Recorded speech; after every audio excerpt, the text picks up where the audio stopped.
اليوم نظن أن الكاف مرة أخرى يعني بينت أن يعني تخدم لطرف، وهو الطرف المغربي. وهذا يعني المخزن اللي عنده تقريبا يعني ما ميز على الاتحاد الإفريقي. اليوم احنا يعني كرياضيين نتأسف لهذا القرار، لأن قوانين الكاف وحتى الفيفا يعني هي تقريبا والمعمول بها في كل أنحاء العالم هي لا لتدخل للسياسة في الرياضة. احنا يعني هنا يطرح السؤال: شو واقع؟ مالكم؟ علاش بديتو تبكيو؟ ياك على البارح او غير حتى للصباح وانتوما وحنايا ونديرو وكذا والسياده والقرار، وليتو كتبكيو دابا ولا فيها القجع. ياك نتوما كتقولوا نتوما هما السياد القرار، وليتو دابا القجاع والكولاسه وما نعرف شنو.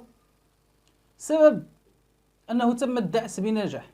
قلنا لكم بانه تدخل ديال السياسه او تدخل او ادخال السياسه في الرياضه غادي يخرج الجزائر خاسره.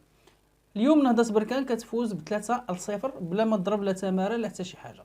حاولوا يديروا تشويش، حاولوا انهم يضغطوا على نهضة بركان. الحمد لله بالعكس عطاوها وقت انها ترتاح، ربحت بدون عناء. ومن المنتظر ايضا حتى في الروتور انها تربح بدون عناء. علاش؟ لانها فضلت وبقات راسخه وواقفه بالخريطه ديال المغرب. غادي نشوفوا اليوم شنو هما القرارات اللي داروا، السيناريو اللي وصلت ليه احداث ديال نهضة بركان، وعلاش من حق نهضة بركان انها دير الخريطه ديال المغرب.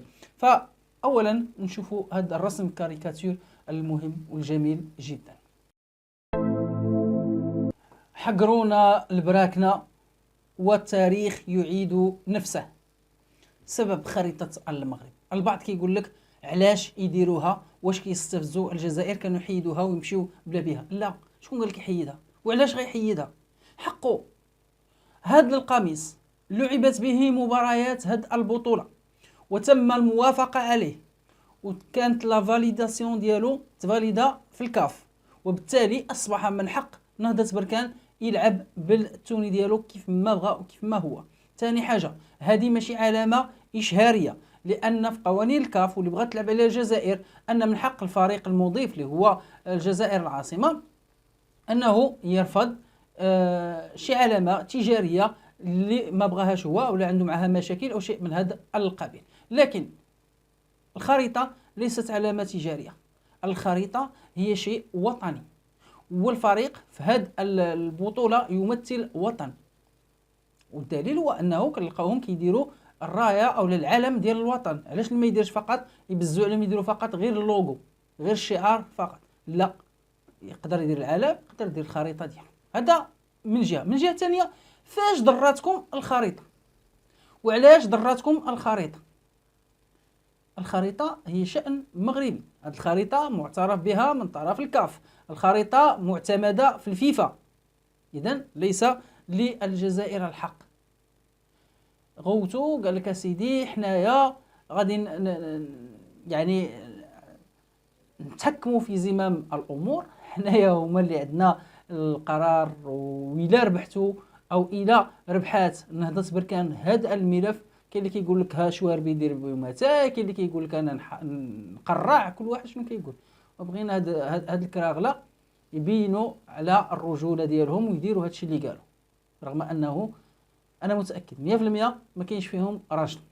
لو نتحدث على مستوى الكاف المؤطر لهذه المسابقة نعم. اليوم، فور وصول فريق نهضة بركان عندما منع راسل الهيئة المسؤولة قبل المراسلة قلت يعني حجزوا، يعني بعد التفتيش حجزوا الأقمصة وطلبوا منهم على أساس أنه الأقمصة ما فيش مشكل، ممكن تجروا اللقاء، يدخلوا يا مرحبا، يمشوا للفندق، ثم الأقمصة في حل. نحيو الشعار السياسي، بالله عليكم فينا هو الشعار السياسي؟ خريطة المغرب تهم المغرب والمغاربة، لماذا اعتبرتموها سياسية؟ وإذا اعتبرتموها سياسية علاش دخلتوا السياسة في الرياضة؟ انتم اعتبرتوها سياسية. المغرب والعالم يعتبرها خريطة عادية للمملكة المغربية المعترف بها عالميا ودوليا. فكيفاش كتقولوا بأنها شعار سياسي؟ انتم اللي دخلتوا السياسة. الصحراء المغربية في الكاف ولا في الفيفا داخلة في خريطة البلاد. ثانيا، ليس من حق الجمارك أن تحجز أقمصة. الجمارك ليس لها الحق في حجز الأقمصة الرياضية. فكان البروتوكول اللي خصو يكون أنه يدخلوا عادي مادام ما عندهمش ممنوعات متفجرات شي حاجة اللي هي خطيرة. هادو أقمصة رياضية كتدخل في إطار مسابقة رياضية، والمنع ديال أنهم يلعبوا بها أو لما يلعبوش بها هذا الشأن ديال الكاف ديال الفيفا ديال الشأن ديال القائمين على كرة القدم الإفريقية. فبالتالي البروتوكول كان كيحنص على انهم يمشيو بها ويخرجوا بحالاتهم، ومنين يجيو سيدي الملعب يقدم اتحاد العاصمه الجزائريه انه يدير واحد البلاغ للكاف ويتسنى الرد ديال الكاف. ولا الكاف قالت له ما يلعبش بها راه ما غاديش يلعب بها، ولكن الا قالت غيلعب بها خصو يدخل يلعب بها.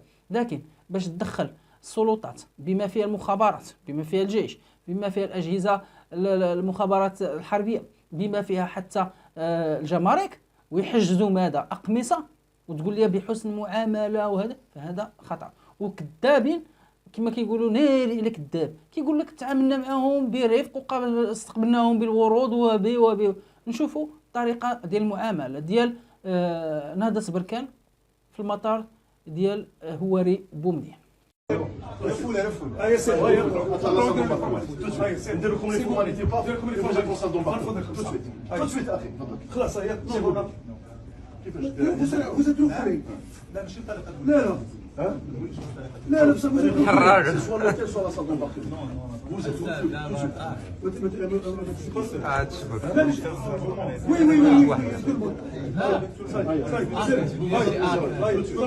كيف ما شفتوا هادو أجهزة مخابراتية وكيقولوا بأنهم يعني ممثلين عن مجموعة من السلطات، وكانوا كيهددوا النهضة ديال بركان بأنه يتم الترحيل ديالهم أو رفولي.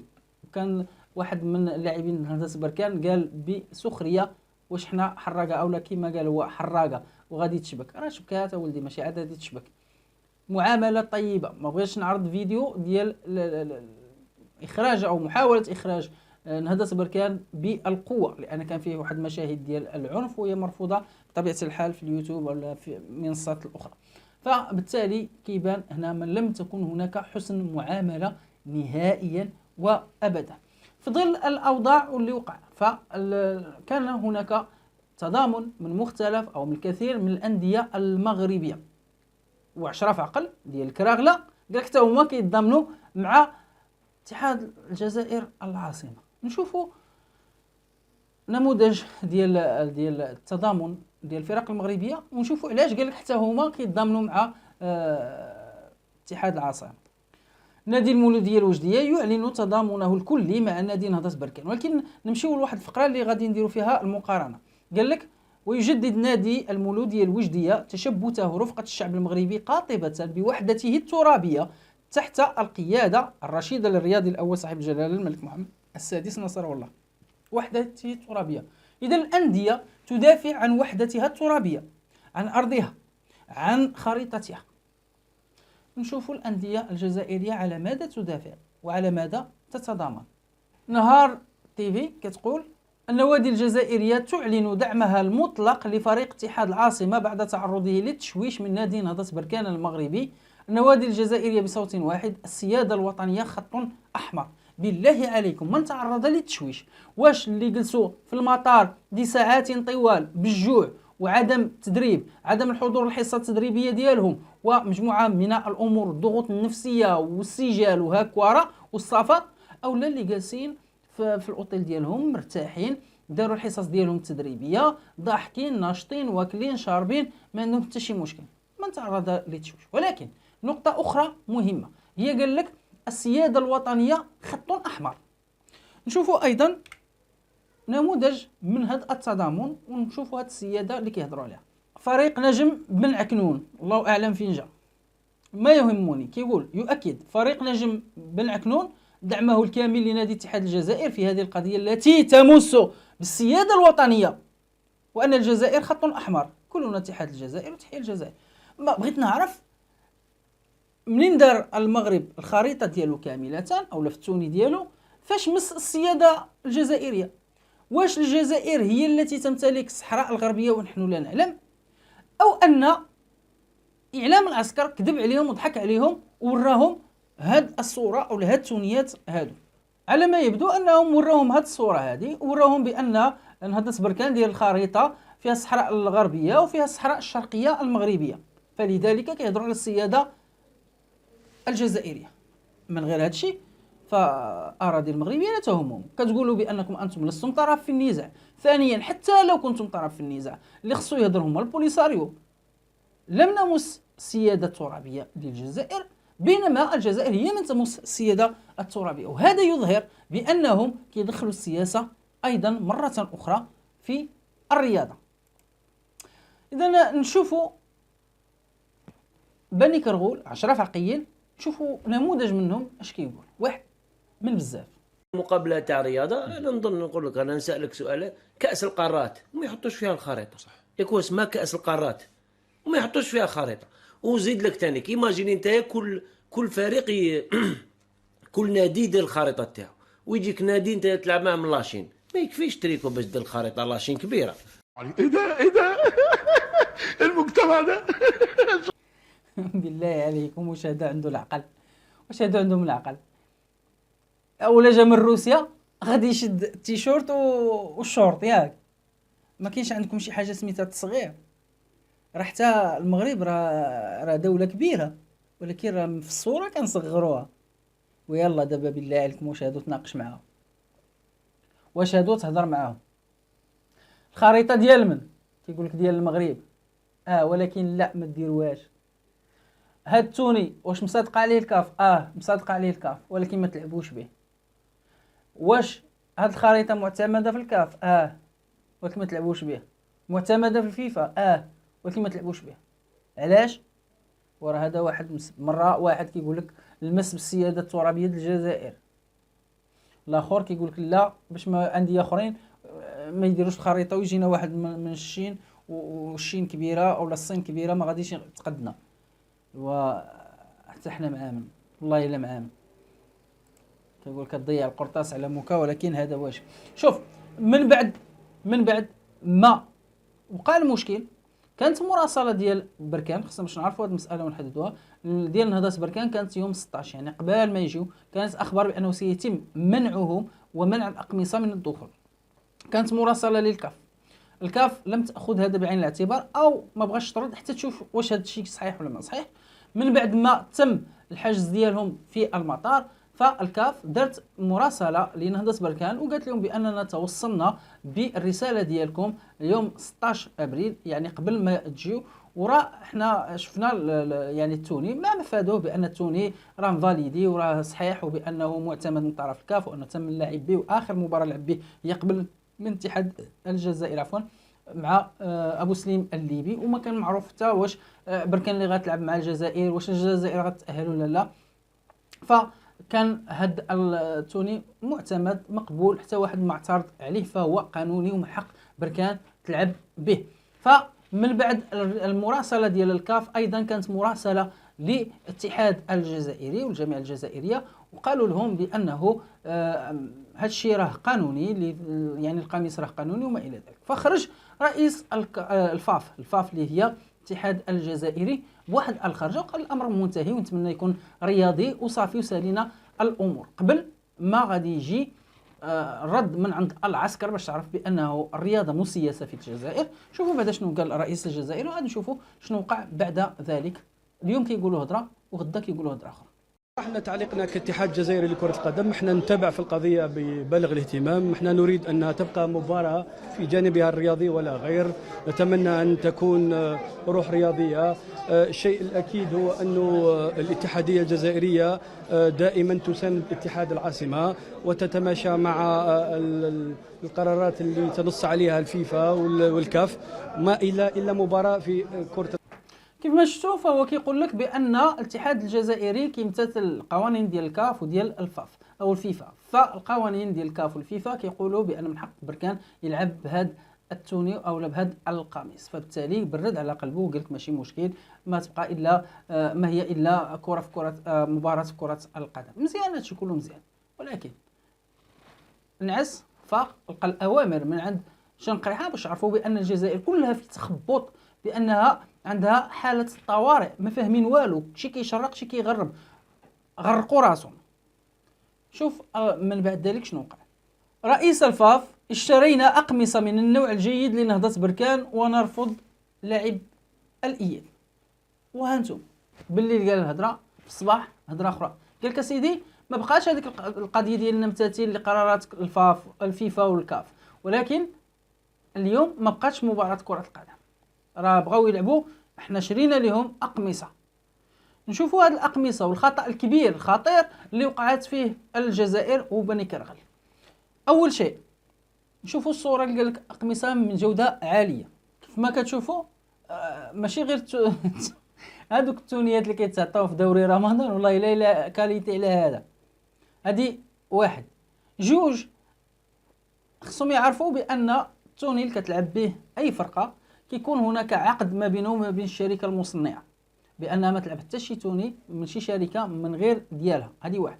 ثانيا أن هذا يسمى ليس قميص رسمي لنهضة بركان، وإنما هو قميص مزور لنهضة بركان، والكراغلة هم من زوروه أمام العالم ويعترفون به أمام العالم، بلا ما نهضروا على الجودة ديال الطباعة ولا حتى ديال الخط اللي مكتوب به والذي ماشي هو هذا، ولكن أنه وقعوا في مسألة ديال التزوير. فالمشكلة هما أنهم ما بقاوش فقط مع نهضة بركان، وأنهم يعني طاحوا في الفخ. لقد وقعنا في الفخ، صح وقعوا في الفخ. اليوم خسروا ب3-0، ثم أنهم يمكن حتى في الروتور إلى بقاو متشبتين، وكنتمنى أنهم يبقاو عندهم النيف ما يلعبوش معنا، لأن نهضة بركان غتلعب بنفس القميص وبالتالي غيخسروا ويتقصاو. ثم أنهم كيقول لك لا حكا راه حنا غنمشيو للطاس أو لا المحكمة الرياضية الدولية ديال الطاس، وبالتالي كيبين بأن ضربة جاتهم قاصحة. وكثار من داك الشيء فالشركة المصنعة لقميص نهضة بركان غترفع دعوة، وغنشوفوا وثيقة تؤكد ذلك. إذا هنا كنشوفوا خالد فكرني أو فكيرني محامي بهيئة الدار البيضاء كيقول إلى السيد رئيس الاتحادية الجزائرية لكرة القدم: أخبركم أن موكلتي شركة فيكتوري سيرفيس المتخصصة في صناعة الأقمصة والمالكة للعلامة التجارية والاسم التجاري بنك سبور ذي المنشأ المغربي المسجلين لدى المكتب المغربي للملكية الصناعية والتجارية بالمملكة المغربية ترتبط مع نادي نهضة بركان المغربي لكرة القدم بعقد من أجل تسويق علامتها واسمها التجاريين وفق الهوية البصرية المتعاقد عليها، وأنها فوجئت بتصرفات لا مسؤولة للاتحادية الجزائرية وذلك بتزييف أقمصة. تزييف راه تهمة خطيرة نادي نهضة بركان عن طريق حذف الهوية البصرية لعلامة بينك سبور. أولا ما داروش بينك سبور، وكون داروا البينك سبور غادي يمشيو في مشكلة أكبر، يولي استعمال العلامة التجارية بدون إذن. إذن الهوية البصرية للعلامة بينك سبور من الأقمصة وحذف خريطة المملكة المغربية، باعتبار أن الغاية التسويقية واستهداف مستهلكي المملكة المغربية التي تمتد حدودها من طنجة إلى قويرة. لذا أدعوكم بشكل فوري إلى سحب الأقمصة التي تم التلاعب في معطياتها وتمكين فريق نهضة بركان من الأقمصة الأصلية المعتمدة من موكلتي ومن الاتحاد الإفريقي تحت طائلة اللجوء إلى الأجهزة القضائية الدولية للمطالبة بالتعويضات المستحقة لموكلتي عن تفويت فرصة تسويق علامتها التجارية على المستوى الإفريقي. يعني حتى ولو الماتش ما تلعبش، فرغم ذلك غادي يبقى من حق هذه العلامة التجارية وهذه الشركة أنها تدعي، لأنها أو لا حتى كنظن حتى الشركة ديال الدحميس هي في الصراحة الله الشركة هذاك أتاي أكبر مستفيدين من هادشي، داروا واحد الإشهار لهذا الدحميس لا يتصور. ولكن رغم ذلك ممكن أنها حتى هي تدعيهم على أساس تقول لك أنا كنت يتلعب الماتش باش نتشهر أكثر، لأن كنخلص باش يلعبوا مثل هذه البطولات ومن حقهم. كيف ما هاد الشركة ديال الخياطة اللي كتصاوب الأقمصة قالت بأن غتدعيهم لأنهم كانوا بغاو العلامة التجارية ديالهم تبان في مثل هاد التظاهرات. إذا بهذا متابعينا الكرام كونوا سالين هذا الموضوع في انتظار رد الفعل ديال الكاف وديال الفيفا وديال الطاس وما الى ذلك. ولكن كنقول لكم تم الدعس بنجاح، واللي كيقول لك لا راه ما لعبوش راه بركان خاسره، غنقول لكم لو كان هبط الحكام ان الكاف عطات الاوامر للحكام ما ينزلوش لارضيه الميدان، لو كان الحكام نزلوا وتم تسجيل او اعطاء صافره الانطلاقه نقولوا واخا. ولكن بما أنه حتى الأخير لحظة ولم ينزل الحكام، لم تقام المباراة، فيعتبر حسب المراسلة اللي اعطتها الكاف لنهضة بركان وللاتحاد المغربي فانتصار مبروك لنهضة بركان 3-0. مبروك للمنتخب المغربي للفوتسال بكأس إفريقيا. السلام عليكم ورحمة الله تعالى وبركاته. شكرا لكل واحد كيدعمنا بالضغط على زر الإعجاب، شارك في قناة صفحة الفيسبوك مغربي وأفتخر. السلام عليكم.